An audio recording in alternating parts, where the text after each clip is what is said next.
भीम बकासुर की हुई लड़ाई, तुम्हारे बल हम स्वर्ग पठाई।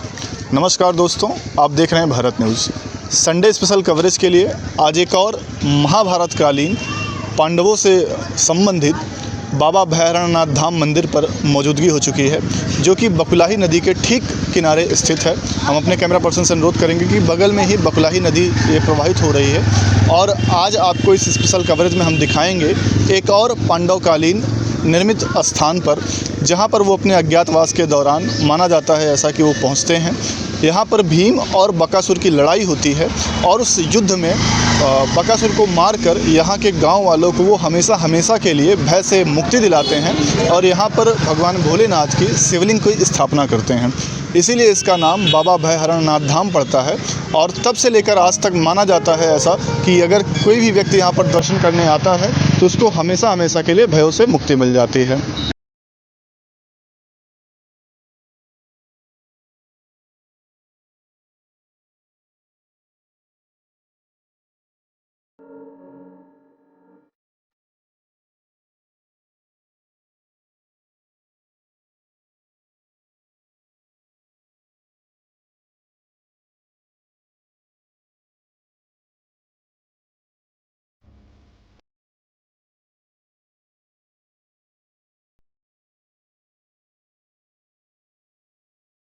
हर हर महादेव। जैसा कि भारत न्यूज़ ने ये बीड़ा उठाया है कि प्रतापगढ़ जनपद में महाभारत कालीन जुड़े जो अवशेष हैं, महाभारत से जुड़े हुए, पांडवों से जुड़े हुए, उनको भारत न्यूज़ अपने कैमरे के माध्यम से इस पावन सावन के महीने में आपको दिखाएगा, आप तक पहुंचाएगा।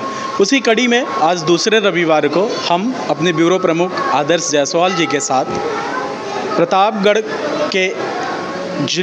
जिले में स्थित बाबा भैरवनाथ धाम, जिसका कि पौराणिक इतिहास ये है कि जब पांडवों को जुए में पांडवों ने अपनी सारी संपत्ति और सब कुछ गंवा दिया था, तो उनको वनवास के साथ साथ 1 वर्ष का अज्ञातवास मिला था। तो उस अज्ञातवास के दौरान पांडवों ने, ऐसी मान्यता है कि यहाँ पर इस शिवलिंग को स्थापित करके यहाँ पर पूजा की थी और इसी स्थान पर पांडवों के द्वारा बकासुर नाम के राक्षस का वध हुआ था और उसके बाद भीम ने इस शिवलिंग की स्थापना की थी। और इस शिवलिंग की सबसे बड़ी विशेषता ये है कि यहाँ पर माँ पार्वती साक्षात उस शिवलिंग के साथ देवादिदेव महादेव के साथ विराजमान है। ये दूसरा ऐसा शिवलिंग है पूरे भारतवर्ष। जैसा कि आपने देखा कि भारत न्यूज़ पहुंच चुका है बाबा भैरवनाथ धाम और हम यहाँ के अध्यक्ष जी से इसकी विशेषता और इसके पौराणिक महत्व के बारे में समझने की कोशिश करेंगे। अध्यक्ष श्री राजकुमार शुक्ला जी से। पुरोहित जी, आपका शुभ नाम? राजकुमार शुक्ला। बाबा भैरवनाथ धाम ऐसा माना जाता है कि पांडवकालीन समय से, महाभारत के समय से ये इसका यहाँ पर भीम के द्वारा शिवलिंग की स्थापना की गई। तो इसके जो पौराणिक महत्व है और इसका जो ऐतिहासिक महत्व है, दोनों हम आपसे समझने की कोशिश करेंगे कि क्या है इसके बारे में थोड़ा विस्तार से हमारे दर्शकों को बताएं। धन्यवाद। पांडव लोग अज्ञातवास में, जब उनका अज्ञातवास था तो बकासुर जो बंकागढ़ है, इस आज बांके के नाम से प्रसिद्ध है, तो बांके से लेकर के चकवड़ जो चक्रा नगरी थी उस समय, आज चकवड़ के नाम से प्रसिद्ध है। इसी चकवड़ में जो है यहाँ अज्ञातवास अपना बिता रहे थे और बांके से लेकर के यहाँ तक जंगल था।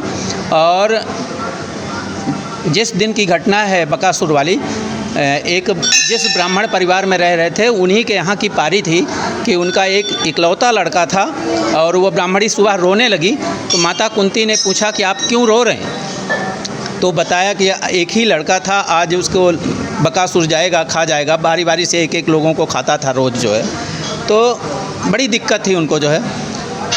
तो कुंती माता ने कहा कि आप चिंता न करिए, हमारे पास 5 हैं, आपके पास 1 हैं, हम अपने लड़के को भेज देंगे और आप अपने लड़के को मत भेजिए।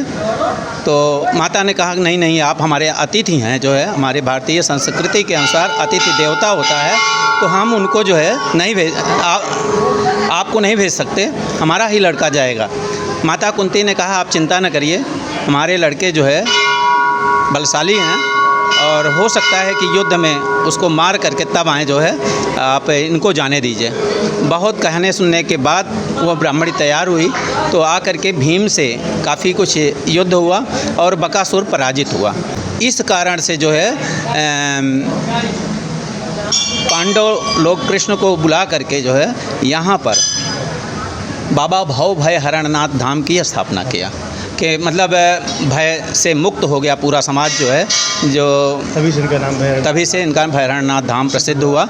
और भैरवनाथ धाम का इतना अधिक महत्व है कि इधर दोनों जनपद प्रतापगढ़ और प्रयागराज में जितने लोग हैं कोई भी मानते हैं, कुछ भी उनका अभीष्ट होता है तो यहाँ आने पर भैया जो है पूरा उनकी मान्यता पूरी होती है और कभी भी कोई दिक्कत नहीं होती। ऐसा माना जाता है, ऐसा माना जाता है कि पूरे भारतवर्ष में ये दूसरा ऐसा शिवलिंग है जहाँ पर माता पार्वती जी साथ में हैं। तो इसके बारे में थोड़ा सा आप क्या बताएं? ये अपने आप में एक विशेषता है। ये जैसा आपने कहा कि भारत के दूसरे नंबर पर ये दूसरे ये शिवलिंग है कि भोलेनाथ के साथ साथ माता पार्वती जी विराजमान है। ये अपने आप में बड़ा एक अद्भुत बड़ा एक आश्चर्य है और हम सभी को ऐसे अद्भुत शिवलिंग का दर्शन करना चाहिए और अपने जीवन को धन्य बनाना चाहिए। हम भारत न्यूज़ के दर्शकों को भी वो शिवलिंग ज़रूर दिखाना चाहेंगे जो भारत में सिर्फ दूसरे स्थान पर ऐसा है। हम अपने कैमरा पर्सन से अनुरोध करेंगे कि वो मंदिर के गर्भगृह में आएँ 10 मंदिर और यहाँ पर इस शिवलिंग के अलावा अन्य देवताओं के भी 10 मंदिर यहाँ पर स्थित हैं। तो हम आपको वो सीधे दिखाने चल रहे हैं जो भारत की दूसरे नंबर की शिवलिंग है जिसमें माता पार्वती साथ में विराजमान है। पूजा कर लीजिए, 2 मिनट खड़े। ये देख सकते हैं आप, जैसा कि आदर्श जी आपको बता रहे थे, माता पार्वती जी का ये स्वरूप देवादिदेव महादेव के शिवलिंग के साथ में माँ पार्वती साक्षात यहाँ पर बाबा भैरवनाथ धाम में विराजमान है। ये तस्वीर आपको एकदम नज़दीक से सावन के इस पावन महीने में भारत न्यूज़ के कैमरे पर अति दुर्लभ और अति पौराणिक दर्शन आपको भारत न्यूज़ के कैमरे पर हो रहा है। भैरवनाथ धाम कवरेज के दौरान हमारे साथ यहाँ पर एक युवा पुरोहित पुजारी जी महाराज हैं जो जब से सावन चल रहा है और जब तक सावन चलता है तब तक यहाँ पर निःशुल्क भक्तों के लिए रुद्राभिषेक कार्यक्रम करवाते रहते हैं। आज भारत न्यूज़ की टीम यहाँ पर उपस्थित हुई है। हम आपसे जानना चाहेंगे कि सावन के महीने में जो रुद्राभिषेक होता है उस भगवान शिव के दर्शन के क्या फ़ायदे हैं और उस रुद्राभिषेक का कितना प्रतिफल श्रद्धालुओं को मिलता है। बहुत बहुत स्वागत है, अपना नाम बताएं। आचार्य कार्तिकेय कृष्ण शास्त्री। आप सभी को, आपके सभी साथियों को हर हर महादेव। हर हर महादेव। महाराज ये बताएं कि जो अमूमन सावन के महीने में लोग किसी देवालय में, किसी शिवालय में रुद्राभिषेक करते हैं, लोग अपने घर पर रुद्राभिषेक करते हैं, तो दर्शन का कितना लाभ सावन के महीने में श्रद्धालुओं को मिलता है और इस रुद्राभिषेक का सीधा सा कितना लाभ दर्शकों को होता है या श्रद्धालुओं को होता है? देखिए, रुद्राभिषेक अपने आप में एक ऐसा कार्यक्रम अनुष्ठान है जो बहुत महत्वपूर्ण रखता है। हमारे हर शक्ति को बढ़ाता है रुद्राभिषेक। भगवान के ऊपर हम जैसे जल चढ़ाते हैं, जल से हमारे अंदर ऊर्जा आती है और प्राकृतिक फल हमको उससे मिलता है। जल से वर्षा होती है, दूध से हमारी संतति बढ़ती है। जिस प्रकार से हम जिस भावना से करते हैं निश्चित हमें वह फल मिलता है। और उसका इतना पूजा ही करने वाले को नहीं, उसमें सहयोग करने वाले को, दर्शन करने वाले को, मंत्र पढ़ने वाले को, बिलपत्र चढ़ाने वाले को, सबको फल मिलता है। यथा उचित सबको फल मिलता है। कुछ जैसे धर्म को, जैसे जो लोग कहते हैं कि धर्म के ठेकेदार बने हुए हैं, जो दूध हम लोग शिवलिंग पर चढ़ाते हैं या जिस दूध से रुद्राभिषेक कराते हैं वो शिवलिंग के ऊपर से हो करके नालियों में गुजरता है। कहीं कहीं कुछ लोगों की ये भी मान्यता है, कुछ लोगों को ये भी कहते सुना होगा, आपने भी सुना होगा कि ये शिवलिंग पर दूध चढ़ाने से अच्छा है कि उसको गरीबों में वितरित करें। इस पर क्या कहना है आपका? देखिए, ठीक है, अपना अपना विचार है लोगों का, परंतु शिवलिंग का चढ़ाने का एक अलग महत्व है। हमको भगवान ही जब माँ के गर्भ से शिशु जन्म लेता है तो उसको दूध कौन देता है? माँ पिलाती है। माँ पिलाती है। और माँ के अंदर कहाँ से आता है? भगवान का वो सीधा कनेक्शन क्षीर सागर से होता है कि जो माँ के स्तन पे दूध आता है तो बच्चा पीता है, तो उसमें कोई गलत नहीं। भगवान को पर्याप्त तो लोगों के पीने के लिए भी दूध है। बताइए, दूध की इतनी ही आवश्यकता है तो गायों को क्यों छोड़ रहे हैं, गायों को क्यों काट रहे हैं, गायों को क्यों मार रहे हैं। सबको पालना चाहिए, सब अपने लिए दूध का गाय की सेवा करें, दूध पिए। और यदि कोई श्रद्धा से भगवान ऊपर चढ़ाता है तो ये जो है कोई गलत नहीं है, बहुत अच्छी चीज़ है, चढ़ाना चाहिए। हमारे पास जो है वही नहीं चढ़ाएँगे। यथाशक्ति तथा भक्ति। तथा भक्ति। बहुत बहुत धन्यवाद हमारे साथ जुड़ने के लिए। बहुत बहुत धन्यवाद आप सभी को। हर हर महादेव। बाबा भैरवनाथ धाम में स्थित आपको एक विशेष दिव्य दर्शन करवाना चाहेंगे और पुरोहित जी से समझना चाहेंगे कि इसके पीछे की क्या कहानी है। यहाँ 2 बंदरों की कहानी है, पूरी कहानी हम सीधे पुरोहित जी से समझना चाहेंगे कि क्या कहानी है। यहाँ पर 2 बंदर रहा करते थे जो विशेष रूप से हनुमान जी के मंदिर में सुबह शाम निश्चित रूप से वहाँ ध्यान लगा करके बैठते थे। एक बंदर जो है यहाँ से किसी के द्वारा आहत हुआ, वो ख़त्म हो गया। उसके बाद दूसरा बंदर आ करके इस जगह पर बैठा तो यहाँ पर उनकी समाधि बनाई गई। विरह में वो बंदर भी मतलब समाधि लीन हो गया। ऐसा माना जाता है कि उनके विरह में जो बंदरिया थी वो भी जो है उसी दिन उसने भी अपने प्राण त्याग दिए। उसने भी अपना प्राण त्याग दिया, तो उसी के स्मरण में ये मंदिर बनाई गई है। और वो दोनों बंदर जो है हनुमान जी के बड़े भक्त थे और यहाँ आकर के बैठते थे, अपना ध्यान लगाते। शायद कटरा की जो महिला पतंजलि योग समिति है उनका जो ये पूरा संघ है बाबा का जलाभिषेक करने के लिए आए हैं। हम जानना चाहेंगे कि कहाँ से आ रहे हैं और ये जो इनकी समिति है उसमें कौन कौन लोग हैं। हम लोग कटरा गुलाब सिंह के हैं और सिंगवेरपुर से जल लाके और बाबा भैरवनाथ जी को जल चढ़ाएंगे। ये हर साल आप लोग करते हैं? हाँ, हम लोग 2 साल से लगातार कर रहे हैं। बाबा भैरवनाथ धाम जो भक्त आते हैं उनको कैसे यहाँ पर भय से मुक्ति मिलती है? यहाँ बाबा भैरवनाथ धाम पे आने वाले जो जिस भाव से आता है बाबा उसकी मनोकामना पूर्ण करते हैं। आने के बाद यहाँ पर किसान लोग चढ़ाते हैं और जो मानते हैं पूर्ण होने के बाद निशान चढ़ाते हैं अपना जो है। यही सब बाबा का आशीर्वाद मिलता है और बाबा की बहुत बड़ी कृपा होती है, इसलिए भक्त जो है आते हैं। ऐसा माना जाता है कि ये पांडव काल से ये शिवलिंग यहाँ पर विराजित है, तो उसकी क्या महत्व बढ़ती जा रही? क्यों ना इसको पौराणिक स्थल, क्यों ना इसको टूरिस्ट हब बना दिया जाए? यहाँ पर जो है ऊँच लिए एक गाँव बकासुर की राजधानी है, वहाँ मतलब रहते थे पांडव। तो लोग बताते हैं कि यहाँ एक आदमी को खा जाता था बकासुर।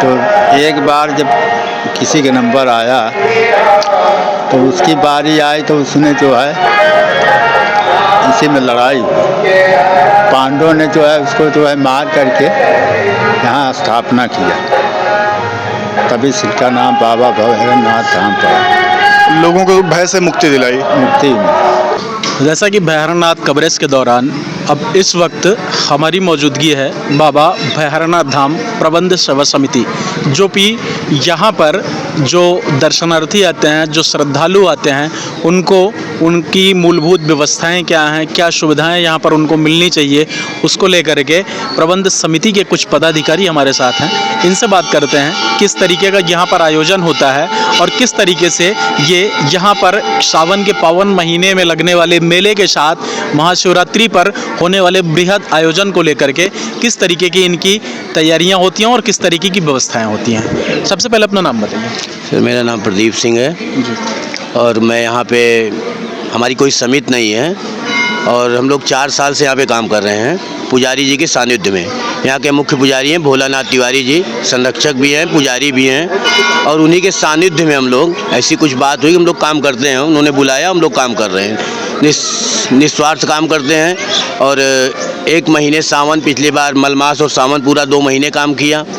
जैसे कि यहाँ पे जब से पुजारी जी के सानिध्य में काम होने लगा, मंदिर की पूरी लाइटिंग, मंदिर की व्यवस्था, और उसके बाद भोलेनाथ की ऐसी कृपा हुई कि हमें नगर पंचायत हमारा हो गया, हमको वहाँ की सुविधा मिल गई और हमारे यहाँ स्थायी थाना बन गया, हमें शासन की भी सुविधा मिल गई बाबा की कृपा से। और लगातार हमारी समिति इस पर निरंतर काम कर रही कि जो यहाँ दर्शनार्थी आते हैं उनको किसी भी प्रकार की दिक्कत ना हो। और हम लोग कोशिश करते हैं कि जैसे ही गेट के अंदर वो घुसें उनकी सारी समस्या ख़त्म हो जाए। और हम लोग जो हमारी समिति है, जो हम अपना गुरु जी के अपने भोलानाथ पुजारी जी के सानिध्य में बनाए हुए हैं, और ये कोशिश करते हैं कि हम लोग मंदिर के नीचे ही व्यवस्था सारी देखें, क्योंकि ऊपर जाने का कोई मतलब नहीं है और ऊपर की व्यवस्था से पुजारी देखते हैं। और हम लोग लगातार ये कोशिश कर रहे हैं कि यहाँ पे जो कंवरिया हमारे आ रहे हैं उनके लिए एक कंवरिया कैंटीन खोली जाए, जिससे वो रात में यहाँ रुकें, उनको भोजन मिले, सुबह नाश्ता मिले और उसके बाद अपने गंतव्य को जाएं। लगातार हम लोग इस कोशिश में लगे हैं। और ये विशाल, इसके बाद सावन जब समाप्त हो जाता है तो 5 साल से ये चौथा साल है, शुद्ध देसी घी का यहाँ विशाल भंडारा होता है। मुख्य पुजारी भोलानाथ तिवारी के सानिध्य में हमारे सभी समिति के सदस्य उस कार्य को पूर्ण करते हैं। और ये चौथा भंडारा है देसी घी का। भंडारा कई वर्षों से हो रहा था, लेकिन ये उसे कन्वर्ट कर दिया गया और ये पुजारी जी के सानिध्य में चला गया और 4 साल से लगातार देसी घी का भंडारा यहाँ होता है। अच्छा, जैसा कि विदित है, पौराणिक मान्यता ये है कि यहाँ से कुछ ही दूर पर यक्ष युधिष्ठिर संवाद स्थल है अजगरा रानीगंज। जी जी। और अज्ञातवास के दौरान यहाँ पर भीम के द्वारा बकासुर राक्षस का वध करने के बाद इस शिवलिंग की स्थापना उन्होंने की थी, ऐसी मान्यता है। तो ये महाभारत काल से जुड़ा हुआ है। शासन और प्रशासन से इसको, हालांकि ये अपने आप में एक पौराणिक स्थल और यूँ कहें कि देवस्थल के साथ साथ एक पर्यटन स्थल के रूप में भी ये डेवलपमेंट हुआ है पिछले कुछ सालों में। बहुत सारी सुविधाएं यहाँ पर स्थानीय जो नागरिक हैं उनके द्वारा, उनके सहयोग से, प्रशासनिक सहयोग से की गई हैं। लेकिन यक्ष युधिष्ठिर संवाद स्थल की अगर बात करें, जो कि दोनों का आपस में एक जुड़ाव है, तो वहाँ उपेक्षा का शिकार है। तो शासन और प्रशासन से, आप चूँकि नगर पंचायत भी आपके ही अंतर्गत आ रहा है जैसा आप बता रहे हैं, तो शासन प्रशासन से आप क्या अपील करना चाहेंगे कि यक्ष युधिष्ठिर संवाद स्थल अजगरा को और इसको कटरा गुलाब सिंह को, दोनों को जोड़ने के लिए और इसको एक पर्यटन स्थान बनाने के लिए क्या क्या अपील करेंगे? देखिए भैया, हमने अजगरा पर्यटन स्थल को देखा है। एक हम ठेकेदारी करते थे, वहाँ पे हम गए थे, हमने देखा उस स्थल की उसकी बड़ी दुर्दशा है।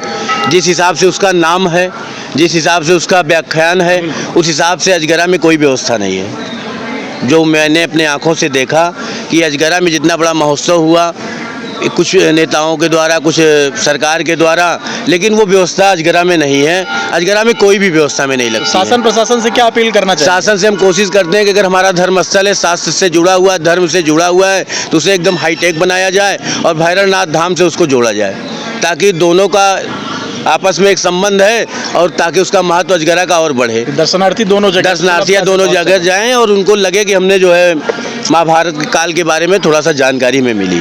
बहुत बहुत धन्यवाद भारत न्यूज़ के साथ जुड़ने के लिए। भैया धन्यवाद। बाबा भैरवनाथ धाम मंदिर का पौराणिक महत्व तो है ही है, साथ ही साथ आप देख सकते हैं कि यहाँ बृहद मेला भी लगता है। दर्शनार्थियों के लिए लगभग हर तरीके की सामग्रियाँ यहाँ पर आपको मिल जाएंगी।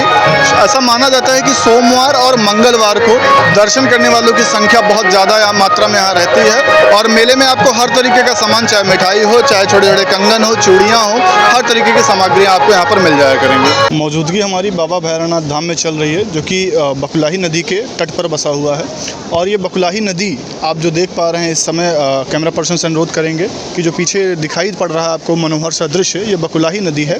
इसके बारे में पौराणिक महत्व भी समझने की कोशिश करेंगे कि क्या इसके पीछे की क्या कहानी है। लेकिन ये जो आप देख पा रहे हैं, ये प्रतापगढ़ और प्रयागराज का बॉर्डर भी है। तो हम पूरी कहानी समझेंगे पुरोहित जी से कि इसके पीछे की क्या कहानी है। धन्यवाद। ये महाभारत काल में इसको बालकुनी के नाम से जानते हैं। उसमें लिखा गया है कि बालकुनी सरिता अति पावन। बालकुनी नदी जो है अत्यंत पवित्र नदी है और ये बिहार की झील से निकल करके इधर बकासुर इसी नदी के किनारे ही अपना स्थान बनाता था जो है। और पास में एक जो है यहाँ ऊंच डीह के नाम से, डींग नगर के नाम से था, आज ऊंच डीह के नाम से है। वहाँ उसकी बहुत प्राचीन मंदिर है। अब तो उसका कुछ नवीनीकरण हुआ है, नहीं पहले बिल्कुल प्राचीन वैसे ही था। और उसी के और पूरब तरफ देखिए तो बहुत प्राचीन सूर्य मंदिर है जो है, अभी भी वहाँ विराजमान है। बकेश्वर बहुत बड़ी नाम से। हाँ, तो अभी भी वहाँ विराजमान, बस महज 1 किलोमीटर दूर पर। तो अगर आप सब देखेंगे तो बहुत प्राचीन सूर्य मंदिर वहाँ विराजमान है। यहीं स्वरूपपुर गांव है। और ये सभी एक साथ उस बकासुर का जो बताए कि बांका जलालपुर से लेकर के चकवड़ तक, जो आज जो है चकवड़ हो गया, बांका जलालपुर हो गया है, यही कभी जो है बंकागढ़ और चक्रा नगरी के नाम से प्रसिद्ध था। और इसी जंगल में, पूरा जंगल था, यहाँ बकासुर नाम का राक्षस रहा करता था और उसी बकासुर को मार करके यहाँ पर भैरवनाथ धाम की स्थापना हुई, जो पूरे समाज का, पूरे कई जनपदों के लोगों का कल्याण कर रहे हैं। जैसा कि आप आश्चर्य दृश्य देख ही रहे हैं, नदी उस पार प्रतापगढ़ जिला का एकदम बॉर्डर है, एकदम छोर है कटरा गुलाब सिंह, और नदी इस पार प्रयागराज लग जाता है और वहाँ बीच में हमारी ये नदी बहती हुई ये बॉर्डर है, बॉर्डर के रूप में ये विराजमान है, बहती है। तो आप देख रहे थे आज संडे स्पेशल में बाबा भैरवनाथ धाम, जो महाभारत कालीन पांडवों के समय से यहाँ पर भीम के द्वारा बकासुर का युद्ध करके शिवलिंग की स्थापना की गई और यहाँ के गांववासियों को, यहाँ के निवासियों को हमेशा के लिए अभयदान दिया, भय से मुक्त किया, इसीलिए इसका नाम बाबा भैरवनाथ धाम पड़ा। तो देखते रहिए, जुड़ते रहिए हमारे साथ अगले रविवार की प्रतीक्षा में, जहाँ पर हम होंगे एक नए स्थल के साथ, नए पौराणिक और नए ऐतिहासिक महत्व के साथ।